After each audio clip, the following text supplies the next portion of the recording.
الحمد للہ رب العالمین والصلاة والسلام علی اشرف الانبیاء والمرسلین وعلی آلہ واصحابہ اجمعین۔ قال اللہ تعالی وتبارک فی القرآن المجید والفرقان الحمید فی شان حبیبہ مخبرا وعامرا ان اللہ وملائکتہ یصلون علی النبی یا ایہا الذین آمنوا صلوا علیہ وسلموا تسلیما۔ اللہم صلی علی سیدنا و مولانا محمد معدن الجود والکرم صلاۃ و سلاما علیک یا سیدی یا رسول اللہ وعلی آلک و اصحابک یا حبیب اللہ۔ تمام حمد و ثنا، تعریف و توصیف اللہ جل مجدہ الکریم کی ذات بابرکات کے لیے، جو خالق کائنات بھی ہے اور مالک شش جہات بھی۔ اللہ جل وعلا کی حمد و ثنا کے بعد رسول رحمت، شفیع معظم، نبی محتشم، حضور ختمی المرتبت صلی اللہ علیہ وآلہ وسلم کے حضور ناز میں اپنی عقیدتوں، ارادتوں اور محبتوں کا خراج پیش کرنے کے بعد واجب الاحترام، ذوی الاحتشام، عالی مرتبت، محتشم سامعین، سامعات، السلام علیکم ورحمۃ اللہ وبرکاتہ۔ موسم رحمت ربیع الاول کی بہاریں جلوہ ساماں ہیں، اور میں اور آپ حضور کے تذکار حسن کی خوشبو لینے موجود ہیں۔ آقا کریم علیہ السلام کے جمال جہاں آرا کی تابانیاں اور جلوہ سامانیاں ہمارے ذوق کی تسکین، قلب کا قرار، روح کی ٹھنڈک، ایمان کی تازگی، عشق و محبت کی نہضت کا سبب اور ذریعہ ہے۔ آقا کریم علیہ السلام کے فضائل، حضور علیہ الصلاۃ والتسلیم کے خصائل اور آپ کے شمائل بیان کرنا شروع سے ہی اہل ایمان کا طریقہ رہا ہے۔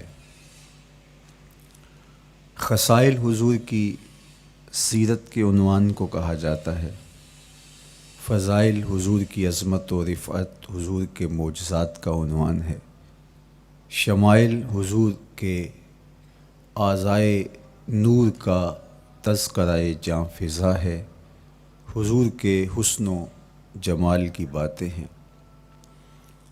آقا کریم علیہ السلام کے شمائل پر، خصائل پر، فضائل پر علماء نے بہت کام کیا، تصنیفات چھوڑیں، محدثین نے اس عنوان سے باب باندھے۔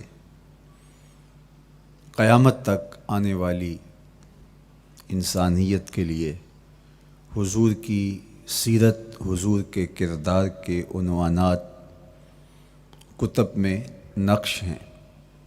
حضور کی فضل و عظمت کے حوالے، حضور کے معجزات کا بیان، حضور کی رفعت کی کہانیاں اور آقا کریم کو اللہ کی طرف سے عطا کردہ مراتب جلیلہ کا بیان، یہ بھی محبوب موضوع رہا اہل علم کا، اہل محبت کا۔ لیکن حضور علیہ السلام کے شمائل، حضور کی صورت کا بیان، حضور کے حلیہ نور کی باتیں، یہ بھی ترک نہیں ہوئیں۔ عمومی طور پہ ہم شخصیات کے کردار کے حوالے سے، ان کی عادات کے حوالے سے، ان کے خصائل کے حوالے سے، ان کی تعلیمات کے حوالے سے پڑھتے ہیں۔ ان کے شمائل کے حوالے سے اتنی زیادہ تفصیلات نہیں ہوتی، لیکن کائنات میں ذات رسالت مآب صلی اللہ علیہ وآلہ وسلم وہ ذات ستودہ صفات ہے جن کے شمائل کو اس تفصیل سے بیان کیا گیا کہ یہ بھی صحابہ نے بیان کیا کہ حضور کے سر انور اور مبارک داڑھی میں سفید بال کتنے تھے۔ آپ کو کسی کا اتنا محفوظ حلیہ نہیں ملے گا۔ حضور علیہ السلام کی زلفوں کے خم کیسے تھے، حضور کی رنگت سے لے کر کے حضور کے اعضائے بدنیہ کے توازن، حسن اور جمال کی کہانیاں آپ کتب احادیث میں، شمائل کی کتابوں میں بکھری ہوئی نظر آئیں گی۔ اور کیوں نہ ہو، جس کے حسن کے قصیدے میرے رب نے بھی بیان کیے ہیں۔ کبھی حضور کے چہرہ نور کا ذکر کرتے ہوئے والضحیٰ واللیل اذا سجا، کبھی حضور علیہ السلام کی مبارک زلفوں کا تذکرہ کرتے ہوئے حامیم، کبھی آقا کریم علیہ السلام کے مبارک ہاتھوں کا، کبھی دیگر اعضائے بدنیہ کا ذکر قرآن نے کیا۔ حضور کے سینہ اقدس کی کہانی قرآن نے بیان کی۔ حضور علیہ السلام کی مازاغ آنکھوں کا تذکرہ قرآن نے کیا، تو پھر یہ محبوب اور مرغوب موضوع کیوں نہ ہوتا۔ اور آقا کریم کو اللہ نے وہ جمال دیا تھا، وہ حسن عطا کیا تھا، وہ خوبصورتی دی تھی جو حضور کا ہی حصہ ہے۔ ویسے اللہ کا ہر پیغمبر، ہر نبی، ہر رسول خوبصورت ہوا۔ کوئی نبی ایسا نہیں ہے جو خوبصورت نہ ہوا ہو، یہ اللہ کا انتخاب ہے۔ آپ تو دکان پہ سیل مین بھی رکھیں تو اس کی باقی قابلیت کے ساتھ ساتھ اس کی شخصیت کو آپ دیکھتے ہیں کہ جو خوش شکل ہو، آنے والے کو متاثر کر سکے، باوقار لگے، تو جس کو اس نے نبی بنانا تھا تو اس کو اس نے یوں ہی یہ عظمت اور یہ رفعت عطا کر دینی تھی۔ تو اللہ کا ہر نبی حسین، ہر نبی جمیل، لیکن جو جمال، جو خوبصورتی، جو حسن، جو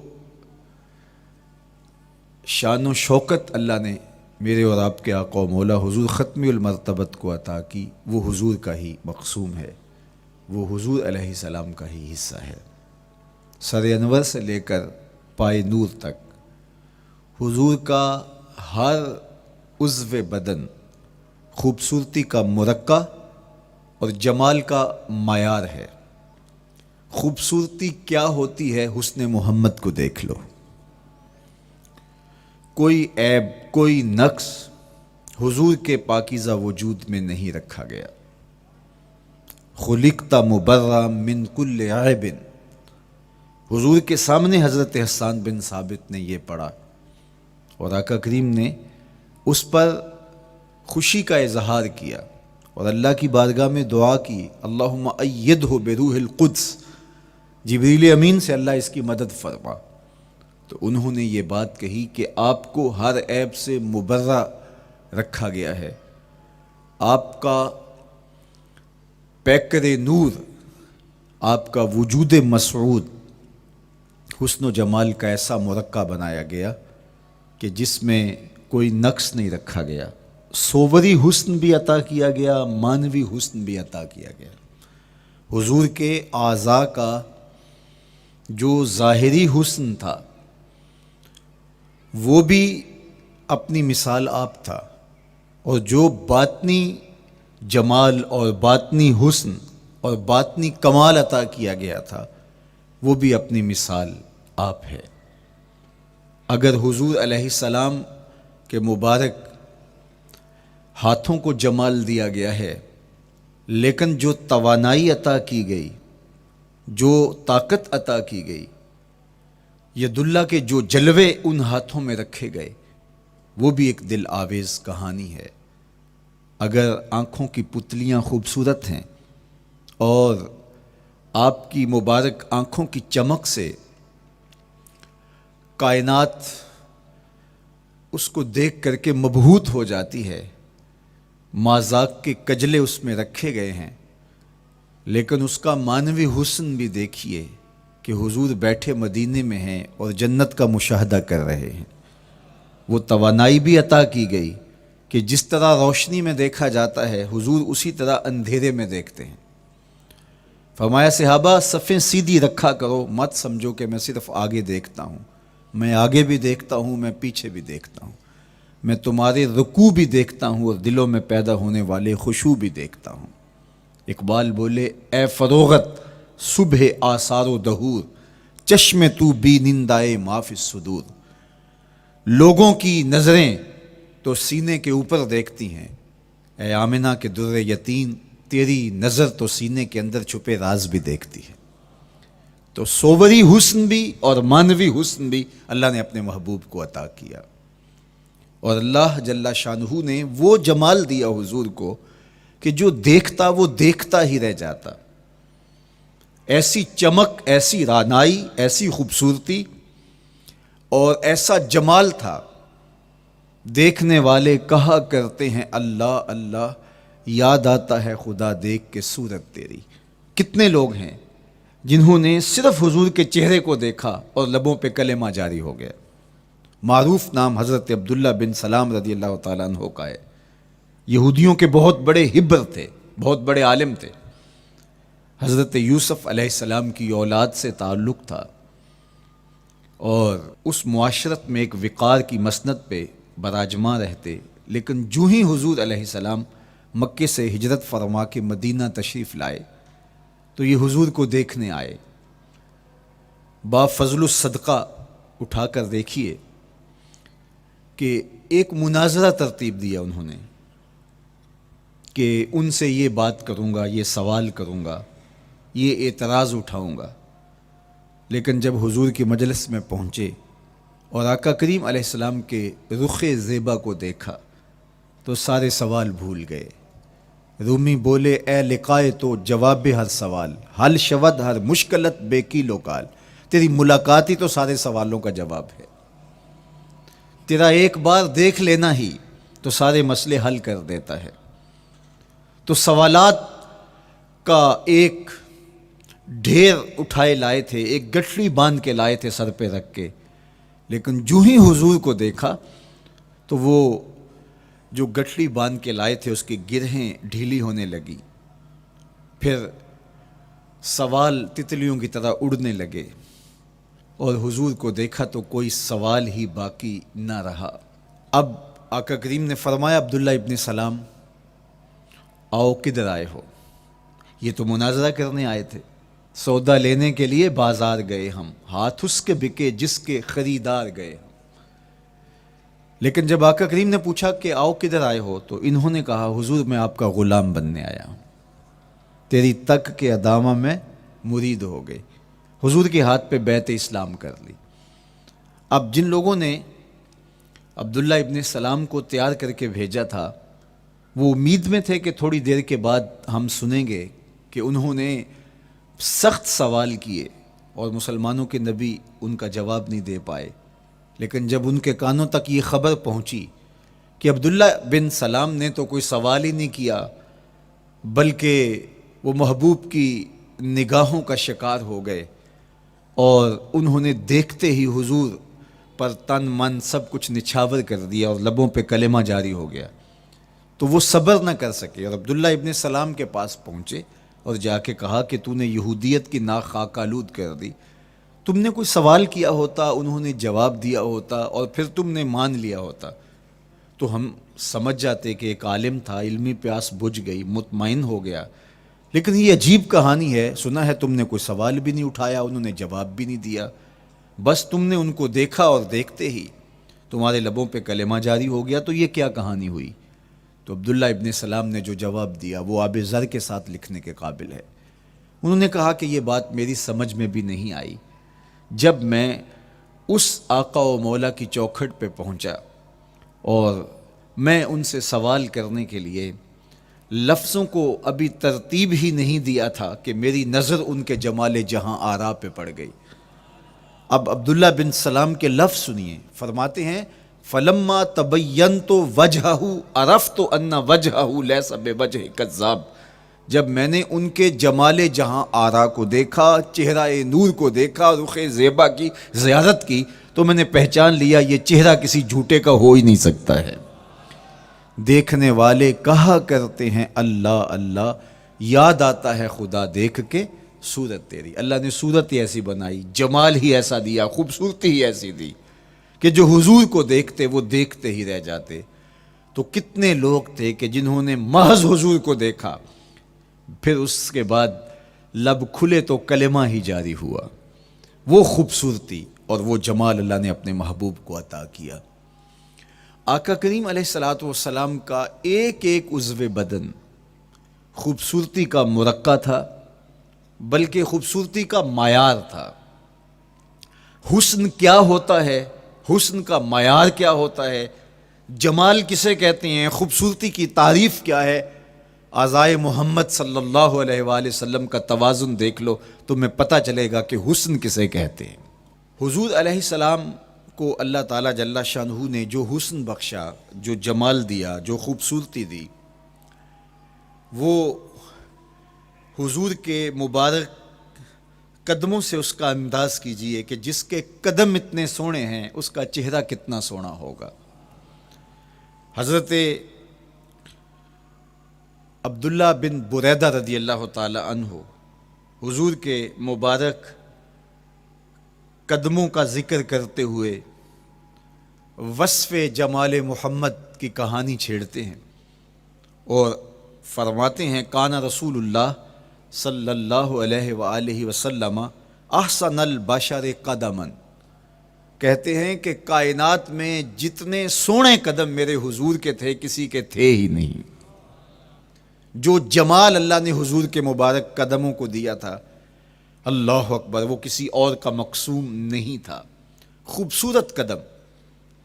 اور حضرت انس رضی اللہ تعالیٰ عنہ، حضرت ابو ہریرہ رضی اللہ تعالیٰ عنہ، اور حضور کے وصاف ہیں حضرت ہند بن ابی حالہ رضی اللہ تعالیٰ عنہ، یہ حضور کا حلیہ بیان کرتے ہیں۔ حضرت امام حسن بن علی رضی اللہ تعالیٰ عنہ نے حضرت ہند بن ابی حالہ کو ایک دن کہا کہ مجھے اپنے آقا و مولا کا حلیہ بتاؤ، تو انہوں نے حضور کا حلیہ بیان کیا۔ یہ حضور کے وصاف ہیں، چونکہ انہوں نے حضور علیہ السلام کو بہت قریب سے دیکھا اور آقا کریم علیہ السلام کی زیارت سے مالا مال ہوئے۔ ویسے حضرت امام حسن نے بھی تو حضور کو دیکھا تھا، اور بھی اصحاب نے حضور کو دیکھا تھا۔ یہاں یہ بات دلچسپی سے خالی نہیں ہے کہ صحابی ہی تب بنتا ہے جب وہ حضور کو بنظر ایمان دیکھے، لیکن صحابہ ایک دوسرے سے پوچھتے تھے کہ بتاؤ حضور کیسے تھے؟ میاں تم نے نہیں دیکھا؟ تو وہ کہتے تھے دیکھ کر بھی نہیں دیکھا۔ صرف چند لوگ ہیں جو حضور کا حلیہ بیان کرتے ہیں۔ اس کی کیا وجہ؟ تو علماء نے لکھا کہ حضور کے چہرے پہ جلووں کی تابش ایسی تھی اور حضور کا جمال ایسا تھا اور اس کی چمک ایسی تھی کہ کسی میں ہمت ہی نہیں تھی کہ وہ جی بھر کے دیکھ سکے۔ تو بعد میں ایک دوسرے سے پوچھتے تھے بتاؤ تم نے دیکھا تو حضور کیسے تھے؟ اگر ان لوگوں کی تعداد میں آپ کو بتاؤں تو 3 درجن سے زیادہ نہیں ہوگی جو حضور علیہ السلام کے وصاف ہیں، حضور کے حلیہ نگار ہیں، جو آقا کریم علیہ الصلوۃ والسلام کی صورت کا نقشہ بیان کرتے ہیں۔ دیکھا 1,24,000 اصحاب نے ہے، لیکن جو وصف بیان کرتے ہیں، شمائل رسول کو بیان کرتے ہیں، ان کی تعداد 3 درجن سے زیادہ نہیں ہے۔ اور یہ بھی وہ لوگ ہیں جنہوں نے حضور کو بچپن میں دیکھا، جنہوں نے حضور کو سوئے ہوئے دیکھا، حضور کو بہت قریب سے دیکھا۔ حضور علیہ الصلوۃ والسلام کے پاس ان کا آنا جانا بہت زیادہ تھا، اس طرح انہوں نے حضور علیہ السلام کو دیکھا۔ حضرت حسان بن ثابت رضی اللہ تعالی عنہ فرماتے ہیں کہ میں جو حضور کا حلیہ بیان کرتا ہوں تو اس کا سبب یہ ہے کہ میرے پاس حضور کو دیکھنے کا ایک طریقہ آ گیا تھا۔ فلما نظرت الى انوارہ فودعت کفی علی عینی خوفا من ذہاب بصری، کہا کہ جب میں حضور کو دیکھتا تھا تو اپنی آنکھوں پر انگلیاں رکھ کے انگلیوں کی اوٹ سے دیکھتا تھا کہ حضور کے جلووں کی چمک سے میری آنکھوں کی بینائی نہ جاتی رہے۔ یہ کون کہہ رہے ہیں؟ حضرت حسان بن ثابت رضی اللہ تعالیٰ عنہ۔ اور آپ جانتے ہیں حضرت حسان بن ثابت رضی اللہ تعالیٰ عنہ شاعر ہیں، اور شاعر حسن دیکھنے میں بڑا دلیر ہوتا ہے، اور یہ حسن بھی ابھی پوشیدہ ہے، 70,000 بشریت کے پردے ڈالے گئے ہیں۔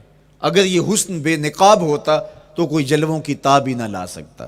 یہی بہتر ہے کہ وہ پردے میں روح پوش رہے، وہ اگر پردہ اٹھا دے تو کسے ہوش رہے، کس کی ہمت تھی۔ اب چھپا ہوا مستور حسن بھی اگر دیکھتے ہیں تو آنکھوں پہ انگلیاں رکھ کے دیکھتے ہیں، اور بیان کرنے والوں کی تعداد میں نے عرض کی کہ 3 درجنوں سے زائد نہیں ہے۔ تو یہ وہ لوگ ہیں جنہوں نے حضور کو دیکھا۔ اب امام حسن پوچھ رہے ہیں حضرت ہند بن ابی حالہ رضی اللہ تعالی عنہ کو کہ آپ نے حضور کو دیکھا تو مجھے بتائیے میرے نانا کا جمال کیسا تھا۔ تو حضرت ہند بن ابی حالہ نے حضور کا حلیہ بیان کیا۔ تو جب حضور کے قدموں کی کہانی انہوں نے بیان کی تو حضرت ہند بن ابی حالہ نے کہا کان نبیو صلی اللہ علیہ وآلہ وسلم شسن القدمین والکفین، حضور علیہ السلام کے مبارک قدم اور حضور کی ہتھیلیاں پر گوشت تھے۔ یہ حضور علیہ السلام کے مبارک قدموں کا جمال بیان کرتے ہیں۔ اللہ اکبر۔ اور حضور علیہ السلام کے قدموں کے بارے میں امام ترمذی جو شمائل میں حدیث لائے ہیں اس میں انہوں نے یہ بھی بیان کیا کان رسول اللہ صلی اللہ علیہ وسلم مسیح القدمین، حضور علیہ السلام کے مبارک قدم ملائم تھے، خوبصورت تھے، کھردرے نہیں تھے، کوئی پھٹن نہیں تھی۔ عمومی طور پہ قدم پھٹ جاتے ہیں اور ایڑیاں بہت سارے لوگوں کی پھٹ جاتی ہیں تو وہ خوبصورتی باقی نہیں رہتی۔ تو وہ کہتے ہیں کہ حضور مسیح القدمین تھے، اور جب آقا کریم علیہ الصلوۃ والسلام کے مبارک قدموں پہ پانی ڈالا جاتا تو وہ ڈھل کے نیچے چلا جاتا۔ یہ تھا حضور کے قدموں کا حسن اور حضور کے قدموں کا جمال۔ اچھا، آقا کریم علیہ السلام کی جو مبارک ایڑیاں تھیں وہ زیادہ پرگوشت نہیں تھیں، ان کے اوپر گوشت زیادہ نہیں چڑھا تھا، اس لیے کہ ایڑیوں کا زیادہ پرگوشت ہونا ایڑیوں کے حسن کو زائل کر دیتا ہے۔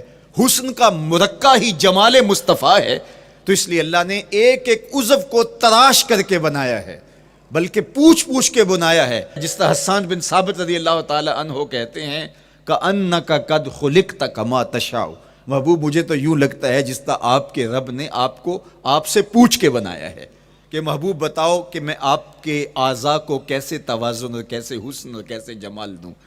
تو حضور کی مبارک ایڑیاں یہ پرگوشت نہیں تھیں، باقی حضور کے پاؤں پرگوشت تھے اور کوئی پھٹن نہیں تھی، بالکل نرم گداس اور بالکل جو ہے وہ ملائم تھے، اور جب پانی ڈالا جاتا تو پانی ڈھل کے نیچے 1 سیکنڈ میں آ جاتا۔ یہ اللہ نے محبوب کو حسن دیا۔ حضرت ہند بن ابی حالہ نے کہا کہ حضور کے مبارک تلوے جو تھے وہ درمیان سے اٹھے ہوئے تھے، ایڑیوں سے لے کر کے انگلیوں تک یہ تلوہ کہلاتا ہے، جو اس کا نچلا حصہ جو زمین سے مس کرتا ہے، اور اس میں جو درمیان والا حصہ ہے یہ اٹھا ہوا ہو اور بالکل پاؤں سیدھا نہ ہو تو یہ پاؤں کا حسن ہے۔ پاؤں کا بالکل سیدھا ہو جانا یہ پاؤں کے حسن کو زائل کر دیتا ہے۔ اس میں تھوڑا سا خم ہو، جب چلے تو انگلیاں اور پنجے کا جو ہے وہ آگے والا حصہ زمین پہ لگے اور ایڑی لگے، اور درمیان والا حصہ زمین پہ نہ لگے، تو یہ حسن ہوتا ہے کسی کے پاؤں کے تلوے کا۔ اللہ نے محبوب کے مبارک قدم کی پشت کو بھی حسن دیا، حضور کے تلووں کو بھی حسن دیا، حضور کی ایڑیوں کو بھی حسن دیا۔ سائل الاطراف، حضور کی مبارک انگلیاں قدرے لامبی تھی، اور یہ حسن ہوتا ہے۔ انگلیاں چھوٹی ہوں، ان کا قد پست ہو تو پاؤں کی خوبصورتی دکھائی نہیں دیتی، لیکن اللہ نے اپنے محبوب کی انگلیوں کو بھی ایک لمبائی عطا کر کے اس کو بھی ایسا جمال دیا تھا یار جو پاؤں کو دیکھتا رہے وہ پاؤں کو ہی دیکھتا رہ جائے۔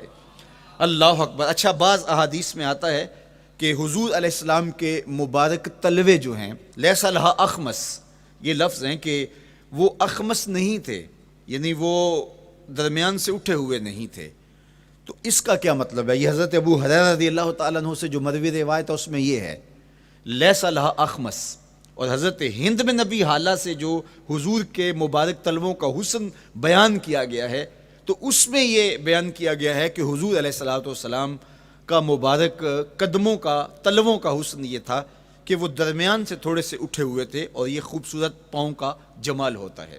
تو ان دو چیزوں میں علماء نے تطبیق کی ہے۔ اللہ ان علماء کی قبروں پر رحمت نازل کرے جو حضور کے حسن پہ، حضور کے جمال پہ گفتگو کرتے رہے، اور ایک ایک عضو پر انہوں نے کئی کئی صفحات لکھے اور کتابیں انہوں نے تحریر کی حضور کے جمال پر۔ اب حضرت ہند بن ابی حالہ رضی اللہ تعالی عنہ، انہوں نے تو حضور کو گھر میں دیکھا تھا، یہ حضرت خدیجۃ الکبریٰ رضی اللہ تعالی عنہا کے فرزند تھے ابو حالہ سے۔ اب انہوں نے تو دیکھا، اب حضور لیٹے ہیں تو انہوں نے حضور کے پاؤں کو دیکھا کہ درمیان میں ہلکا سا خم ہے اور یہ پاؤں کا جمال ہے۔ اب حضرت ابو ہریرہ رضی اللہ تعالی عنہ نے جو حضور کے پاؤں کو دیکھا تو یہ اندرون خانہ کا دیکھنا نہیں تھا، تو انہوں نے کیسے دیکھا؟ تو حضرت ابو ہریرہ سے مروی ایک روایت سے سمجھ آتی ہے کہ انہوں نے جو کہا کہ لیس لہا اخمس، کہ ان کے مبارک تلوے درمیان سے اٹھے ہوئے نہیں تھے بلکہ بالکل برابر تھے، تو اس کا کیا مطلب ہے؟ تو حضرت ابو ہریرہ سے ایک روایت مروی ہے، وہ فرماتے ہیں کہ جب حضور علیہ السلام کسی چٹان کے اوپر چلتے تو حضور علیہ الصلوۃ والسلام کا وہاں قدم پڑتا تو وہ اس چٹان کے اندر حضور کا قدم گھس جاتا، وہ موم کی طرح چٹان نرم ہو جاتی۔ اس طرح زمین پر بھی حضور چلتے تو مبارک پاؤں کا جو نشان قدم ہے وہ پورا دکھائی دیتا۔ تو حضرت ابو ہریرہ رضی اللہ تعالیٰ عنہ اس سے یہ سمجھے کہ حضور کے تلوے جو ہیں وہ برابر ہیں۔ تو علماء نے اس پر گفتگو کی ہے۔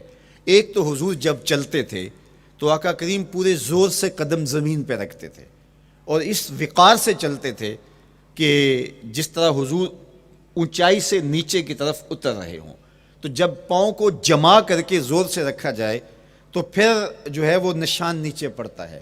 یا اللہ اپنے محبوب کے لیے زمین کو اور پتھروں کو بھی نرم کر دیا تو پھر حضور کے تلووں کا نقش بھی زمین کے اوپر جو ہے وہ حویدہ ہو جاتا۔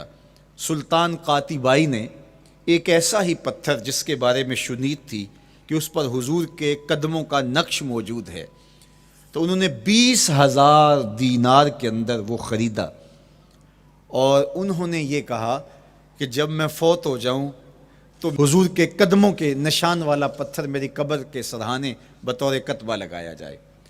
علامہ شہاب الدین خفاجی علیہ رحمہ لکھتے ہیں ہوا موجود الی الآن، وہ اپنے دور میں کہانی بیان کرتے ہیں وہ آج بھی سلطان قاتبائی کی قبر کے سرہانے وہ پتھر نصب ہے جہاں حضور کے قدموں کے نشان موجود ہیں۔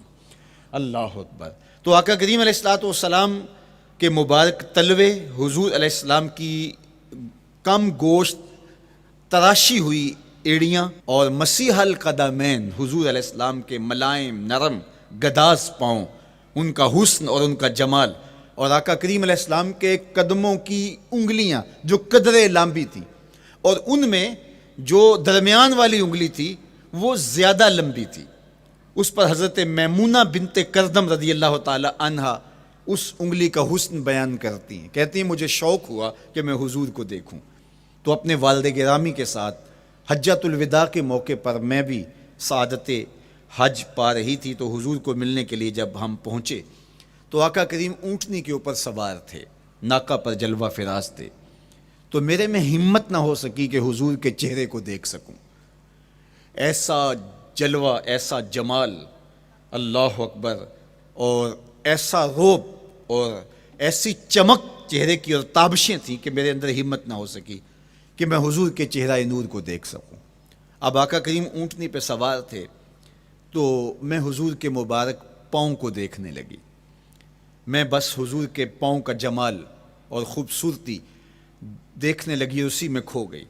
اب حضرت میمونہ بنت کردم رضی اللہ تعالی عنہا حضور کے مبارک قدموں کی ایک انگلی کا حسن بیان کرتی ہیں۔ اللہ اکبر۔ حضرت میمونہ بنت کردم سے یہی ایک روایت مروی ہے، ساری زندگی ان کے پاس سرمایہ یہی تھا، جب کسی مجلس میں جاتی تو وہ کہتی تمہیں بتاؤں حضور کی مبارک انگلی کا حسن کیا تھا؟ یہ سرمایہ ساتھ لیے لیے پھرتی کہ میں نے حضور کی انگلی کو دیکھا ہے، میں نے حضور کے قدم اور حضور علیہ السلام کے تلووں کی زیارت کی ہے. تو وہ اس حسن کو بیان کرتے ہوئے کہا کرتی تھی فما نسیتو فی ما نسیتو طولا اصبع قدمہ السبابہ علی سائر اصابعہ. جو سبابہ انگلی ہے، انگوٹھے کے ساتھ والی انگلی کو سبابہ انگلی کہتے ہیں، اور اس کے ساتھ والی انگلی کا جو قد دراز تھا اور باقی انگلیوں کی نسبت وہ انگلی لمبی تھی، کہا اس کا حسن آج بھی میری نگاہوں میں گھومتا رہتا ہے اور ہر وقت میرے تصور میں رہتا ہے. میرے تصور سے کبھی اس انگلی کا جمال ہی ختم نہیں ہوا، انگلی کا حسن ہی کبھی زائل نہیں ہوا، ہر وقت اس کے تصور میں کھوئی رہتی ہوں. یار چہرے کے جمال کو کون بیان کرے گا، یہاں تو انگلی کا حسن بیان نہیں ہو رہا. ابھی وہ شعر پڑھا جا رہا تھا نا کہ قدموں پہ جبیں کو رہنے دو، قدموں پہ جبیں کو رہنے دو، چہرے کا تصور مشکل ہے. قدموں پہ جبیں کو رہنے دو، چہرے کا تصور مشکل ہے. جب چاند سے بڑھ کر ایڑی ہے رخسار کا عالم کیا ہوگا، جب چاند سے بڑھ کر ایڑی ہے رخسار کا عالم کیا ہوگا. تو اللہ نے اپنے محبوب علیہ الصلوۃ والسلام کو وہ جمال، وہ خوبصورتی اور حضور کے مبارک قدم، حضرت عبداللہ بن بریدہ رضی اللہ تعالی عنہ سے مروی روایت، کان رسول اللہ صلی اللہ علیہ وآلہ وسلم احسن البشر قدما، کہتے ہیں جتنے سونے قدم، جتنے من مونے قدم میرے حضور کے تھے، اتنے سونے قدم کسی اور کے تھے ہی نہیں. اللہ نے اپنے محبوب کو وہ جمال، وہ خوبصورتی اور وہ نور عطا کیا تھا. اچھا، یہ قدم، یہ ایڑیاں، یہ مبارک تلوے اور یہ داراز انگلیاں اور ان انگلیوں کی چمک اور ان کی رنگت کا جمال اور خوبصورتی، جہاں اس کا صوری حسن تھا تو مانوی حسن بھی دیکھنے والا تھا. یہ قدم اٹھ جائیں اللہ اکبر تو تقدیر کے فیصلے ہوتے دکھائی دیتے ہیں. ان قدم کی اونچائی، ان قدم کی بلندیاں کہ عرش حق ان قدموں کے بوسے لے رہا ہے. اور میرے امام بولے زہ عزت و اے طلائے محمد، زہ عزت و اے طلائے محمد، کہ ہے عرش حق زیر پائے محمد. قدموں کا حسن وہ بھی دیکھنے والا اور قدموں کی بلندی اور اونچائی اور اس کی شان و شوکت وہ بھی دیکھنے والی. اللہ اکبر. آقا کریم علیہ السلام حضرت ابو بکر صدیق کے ساتھ، حضرت عمر فاروق کے ساتھ اور حضرت عثمان غنی کے ساتھ احد پہاڑ پر تشریف لے گئے. یہ حدیث آپ نے بارہا علماء سے سنی ہے. احد کی چھاتی پہ جب حضور کے قدم آئے اللہ اکبر تو وہ خوشی سے جھوم اٹھا، مقدر جاگ گئے، بخت بیدار ہو گئے. ان کے قدم جو کہ عشاق کی آنکھوں کی ٹھنڈک ہے، جب چھاتی پہ آ جائیں تو کون عاشق نہیں جھوم جائے گا. یہ تو حضور کے قدموں کے حسن کو بیان کیا جا رہا ہے. آپ کی روح رقص کر رہی ہے اور آپ کا دل جو ہے وہ ایک عجیب سرور اور کیف کی وادی میں اور ایک جو ہے وہ خوشیوں کے جو ہے وہ عالم میں نہال ہوتا چلا جا رہا ہے. لیکن یہ قدم جب چھاتی پہ آیا تو پھر احد، ظاہر تو پتھر ہے احد، لیکن حضور سے پتھر بھی پیار کرتے ہیں. فرمایا احد جبل یحبنا ونحبہ، احد ہم سے پیار کرتا ہے، پہاڑ ہے، پتھر ہے، لیکن ہم سے پیار کرتا ہے، ہم اس سے پیار کرتے ہیں. اس کائنات میں صرف سرکش انسانوں اور جنوں کے علاوہ کائنات کی ہر شے حضور سے پیار کرتی ہے، حضور سے محبت کرتی ہے. آؤ میں تمہیں پیار کی ایک اور کہانی سناؤں.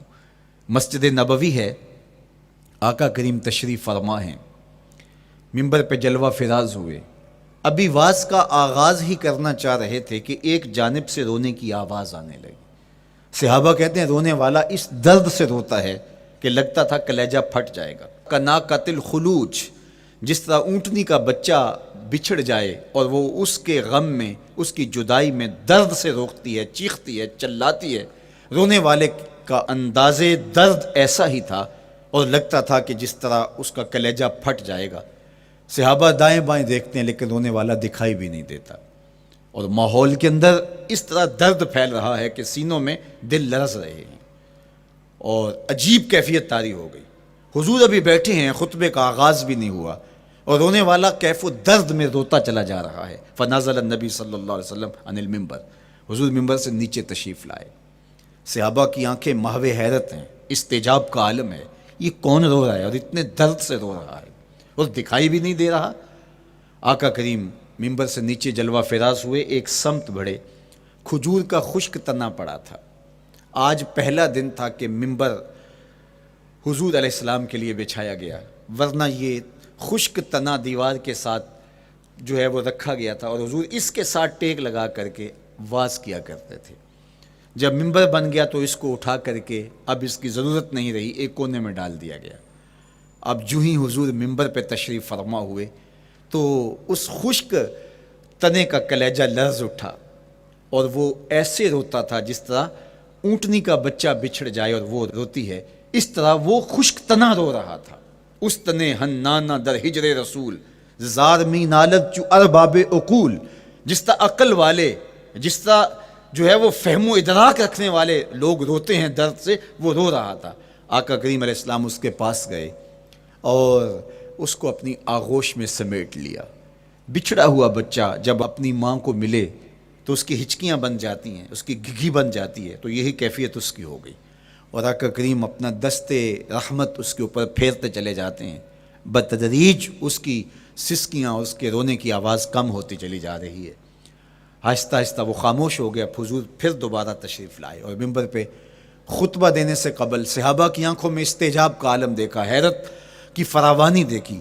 فرمایا کہ تم جو سوال کرنا چاہ رہے ہو، جو تمہاری آنکھوں میں پوشیدہ سوال ہے، میں اس کو اچھی طرح جانتا ہوں۔ لو لم افعل ہاکذا لحن الی یوم القیامہ، اگر میں ممبر سے اتر کے اپنے عاشق زار کو یوں تسلی نہ دیتا، یہ قیامت تک یوں ہی روتا ہی رہتا۔ حضرت محمد بن سیرین رضی اللہ تعالیٰ عنہ کہا کرتے تھے کہ حضور کی محبت میں ایک خشک تنا بھی زار و زار روئے تو جس کے سینے کے اندر محبت بھرا دل ہے تو وہ حضور کے عشق میں آنسو کیوں نہیں بہائے گا؟ حضور کی یاد میں اس کی آنکھیں آنسوں کا خراج کیوں نہیں دیں گی؟ تو وہ خشک تنا حضور کی محبت میں رو رہا ہے۔ اب ہے یہ پتھر، لیکن میرے حضور فرماتے ہیں کہ یہ پہاڑ مجھ سے پیار کرتا ہے اور میں اس سے پیار کرتا ہوں۔ اب حضور اپنے اس محب کے گھر تشریف لے گئے اور اس کی چھاتی پہ قدم رکھا تو وہ خوشی سے جھوم اٹھا۔ فضاربا برجلہ، اپنا مبارک پاؤں زور سے مارا۔ فقال اسبت احد فانما علیک نبی و صدیق و شہیدان، فرمایا احد ٹھہر جا، تیرے اوپر اللہ کا ایک نبی ہے، ایک صدیق اور 2 شہید ہیں۔ تو حضور کی مبارک ایڑی کے لگنے کی دیر تھی، حضور کے قدم کی ضرب کی دیر تھی کہ اس کا زلزلہ تھم گیا۔ میرے امام بولے ایک ٹھوکر سے احد کا زلزلہ جاتا رہا، ایک ٹھوکر سے احد کا زلزلہ جاتا رہا، رکھتی ہیں کتنا وقار اللہ اکبر ایڑیاں۔ زلزلہ آ گیا اس کے اوپر، وہ جھومنے لگا، لیکن حضور نے اپنا مبارک قدم مارا اور وہ ٹھہر گیا۔ اللہ اکبر۔ تو یہ پہاڑ آج بھی اس شاخ جب شہر مدینہ میں حاضر ہوتے ہیں تو وہ احد پہ تو ضرور جاتے ہیں، حضرت امیر حمزہ کے مزار پہ حاضری دینے کے لیے اور اس جبل احد کو دیکھنے کے لیے۔ اور یقین جانیے گا جبل احد کو جب ہم دیکھتے ہیں تو عجیب کیفیات میں ڈوب جاتے ہیں۔ میں تو وہاں دوستوں کو کہا کرتا ہوں کہ آج پورا مدینہ بدل گیا ہے، یعنی اس کی وہ صورت، وہ کچے مکان، وہ گھروندے، وہ گھر، وہ کوچہ و بازار، وہ کچی سڑکیں، وہ ماحول آج وہ آپ کو نظر نہیں آ رہا۔ جہاں کچے مکان تھے جن کے اوپر چھت کھجور کے پتوں کی پڑی تھی، وہاں عالی نصب پلازے آپ کو نظر آتے ہیں، فلک بوس آپ کو ہوٹل نظر آتے ہیں۔ وہ کچی سڑکیں آج آپ کو وہاں دکھائی نہیں دیتی، وہاں تارکول کی بچھی ہوئی سڑکیں دکھائی دیتی ہیں، خوبصورت پتھر لگے ہوئے آپ کو نظر آتے ہیں، وہ ممیاتی ہوئی بکریاں، وہ جگالی کرتے ہوئے اونٹ آج آپ کو وہاں دکھائی نہیں دیتے، وہ ماحول آپ کو نظر نہیں آتا۔ تو پرانا مدینہ اگر ڈھونڈنے نکلیں بھی تو ظاہر ہے اگرچہ ان پختہ اور خوبصورت عمارتوں کے اندر بھی عکس جمال محمد کا پڑ رہا ہے، لیکن وہ پرانا دور اگر آپ تلاش کرنا چاہیں تو وہ آپ کو وہ چیزیں نہیں ملتی، لیکن جب آپ احد پہ جاتے ہیں تو میں دوستوں کو کہتا ہوں اس احد کو جی بھر کے دیکھ لو، اس پہ ڈائریکٹ میرے حضور کی نظریں پڑی ہوئی ہیں، یہ بدلا نہیں، یہ 14 صدیوں سے جیسا تھا آج بھی ایسا ہے، اس پہ میرے حضور کی نظریں ڈائریکٹ پڑی ہوئی ہیں، اور آقا کریم علیہ الصلوۃ والسلام نے اس کو یوں دیکھا ہے۔ تو یہ احد حضور سے محبت کرنے والا ہے، حضور سے پیار کرنے والا ہے، اور اس پیار کی وجہ سے یہ پتھر قیامت کے دن جنت میں جائے گا، یہ پہاڑ جنت میں جائے گا۔ یار اگر ایک پہاڑ حضور سے پیار کر لے تو وہ مکین جنت بن جاتا ہے، اور اگر حضور کا غلام ایک عاشق حضور سے محبت کرے تو اللہ اس کو کتنے درجے عطا فرمائے گا۔ تو آقا کریم نے زور سے قدم مارا اور فرمایا احد ٹھہر جا، تیرے اوپر اللہ کا ایک نبی ہے، ایک صدیق ہے، اور 2 شہید ہیں۔ اللہ اکبر۔ تو یہ حضور علیہ الصلوۃ والسلام کے مبارک قدم کی شان ہے، یہ حضور کے مبارک قدم کا جمال ہے اور اس کی خوبصورتی ہے۔ غزوہ ذات الرقاع کے اندر حضرت جابر کا اونٹ چلتے چلتے تھک گیا، سفر لمبا تھا اور اونٹ کمزور تھا، تو چلتے چلتے اس کو تھکن ہو گئی، اب وہ قافلے سے پیچھے رہتا چلا جاتا ہے۔ تو اس نے حضور کی خدمت میں عرض کی، یا رسول اللہ یہ اونٹ تھک گیا ہے اور میں قافلے کے ساتھ چل نہیں پا رہا۔ تو آقا کریم علیہ الصلوۃ والسلام نے اپنے مبارک قدم سے اس اونٹ کو ٹھوکر لگائی، فَنَشِطَ حَتَّى كَانَ مَا يَمْلِكُ زَمَامَهُ۔ حضرت جابر کہتے ہیں اس کی لگام سنبھالی نہیں جاتی تھی، اتنا تیز چلتا تھا۔ یار جس کے قدموں کی ٹھوکر سے یہ توانائی آ جائے، اس کے ہاتھوں کی توانائی کا عالم کیا ہوگا۔ تو اللہ نے صرف حضور کے مبارک قدموں کو صوری حسن ہی نہیں دیا تھا، مانوی جمال اور توانائی بھی عطا فرمائی تھی۔ حضور علیہ السلام کے چچا جناب ابو طالب کہتے ہیں کہ میں حضور علیہ السلام کے ساتھ تھا، تو راستے میں ذی المجار کی منڈی آئی، اور وہاں حالات ایسے تھے کہ پینے کے لیے پانی دستیاب نہیں تھا۔ تو میں نے کہا کہ عطشت ولیس عندی ماء، مجھے تو سخت پیاس لگی ہے اور پانی بھی پاس نہیں ہے۔ فنزل النبی صلی اللہ علیہ وسلم وضرب بقدمہ الارض فخرج الماء فقال اشرب۔ تو حضور نے اپنے مبارک پاؤں سے زمین پر ٹھوکر لگائی، چشمہ پھوٹ پڑا، اور آقا کریم نے فرمایا چچا پانی پی لیجئے۔ تو وہ پاؤں اگر زمین پہ لگے تو چشمے پھوٹے، اگر احد پہاڑ پہ وہ پاؤں پڑے تو اس کا زلزلہ جاتا رہے، اور اگر وہ کسی جانور کو حضور ٹھوکر لگائیں تو اس کے اندر اس قدر تیزی آ جائے کہ اس کی باغ سنبھالی نہ جائے، اتنا سریع رفتار ہو جائے، اب ان قدموں پہ کون قربان نہیں ہوگا۔ یار ان قدموں کو چومنے کے لیے جبریل بھی تو بے تاب دکھائی دیتے ہیں نا۔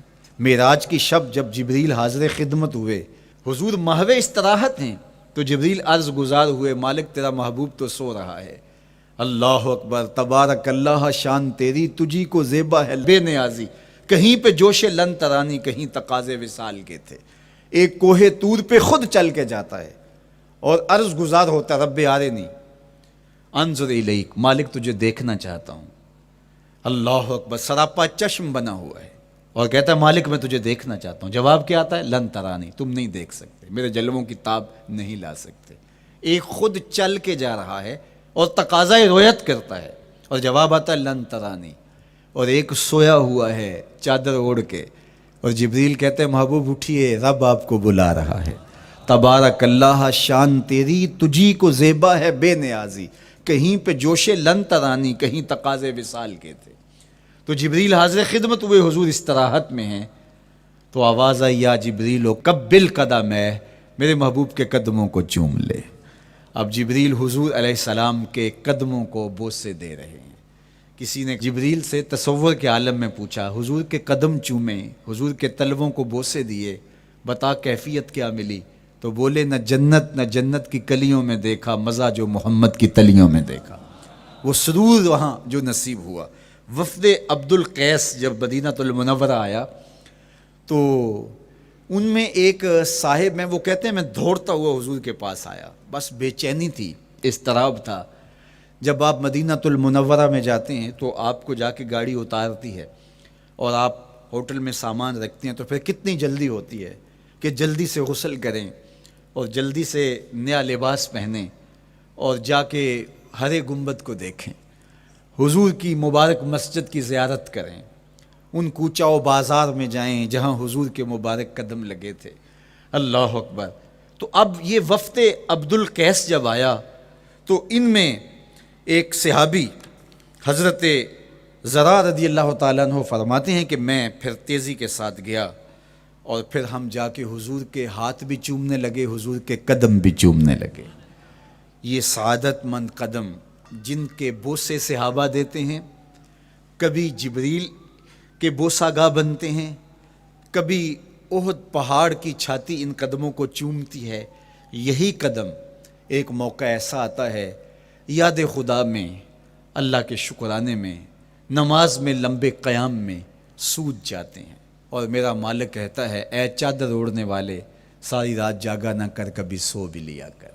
اللہ اکبر۔ تو یہ حضور علیہ السلام کے مبارک قدموں کا جمال اور مبارک قدموں کا حسن اور خوبصورتی ہے۔ اللہ نے اپنے محبوب علیہ السلام کے مبارک قدموں کو صوری اور معنوی حسن سے نوازا، اور یہ حسن حضور کے مبارک قدموں کا ہے، پھر جس کے قدم اتنے سونے ہیں اس کا چہرہ کتنا حسین ہوگا۔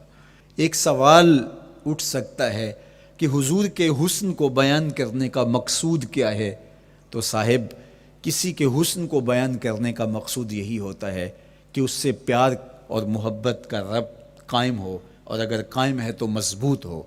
ہم حضور علیہ السلام کے حسن کو بیان اسی لیے کرتے ہیں، اور محدثین نے اس پر باقاعدہ کتابیں اسی لیے لکھی اور کتب حدیث میں باقاعدہ شمائل رسول پہ باب اسی لیے باندھے تاکہ لوگوں کے سینے میں حضور کی محبت کی جوت لگے، اور وہ جو شعلہ جوالہ ان کے سینے میں حب رسول کا ہے وہ اور بھڑک اٹھے، اور بندہ جس سے محبت کرتا ہے پھر اس کی اطاعت بھی کرنے لگ جاتا ہے۔ تو جو محبوب اتنا سونا ہے، اتنا جمال آفریں ہے، اور جس کے قدم اتنے سونے ہیں، پھر اس کے نقش قدم کو کیوں نہ تھام لیں، اس کے نقوش پا کو خض راہ کیوں نہ بنا لیں، پھر ان کے اٹھنے والے قدموں پر اپنی زندگی کیوں نچھاور نہ کر دیں۔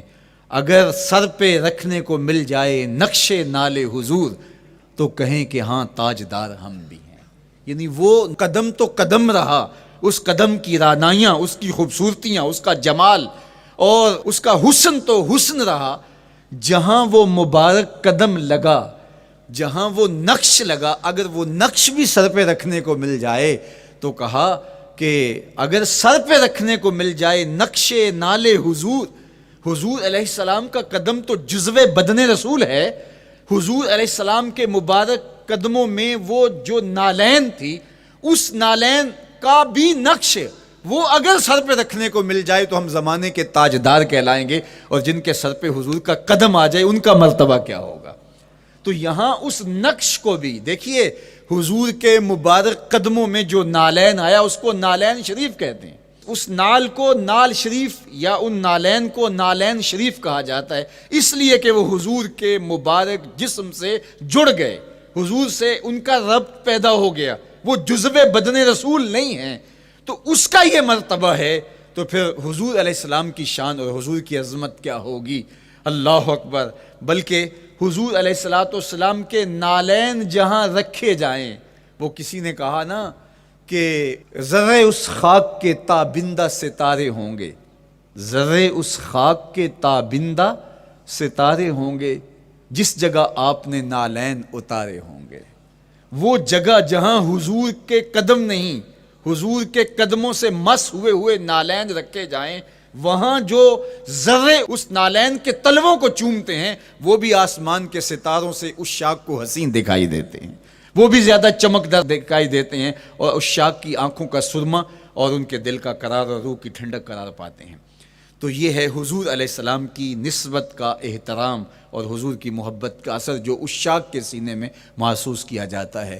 اللہ مجھے آپ کو اپنی خاص پناہیں، امان اور حفاظتوں کا حصاد بخشے۔ کار ما آخر شدو آخر ز ما کار نشد، مشت خاک ما غبار کوچائے یار نشد۔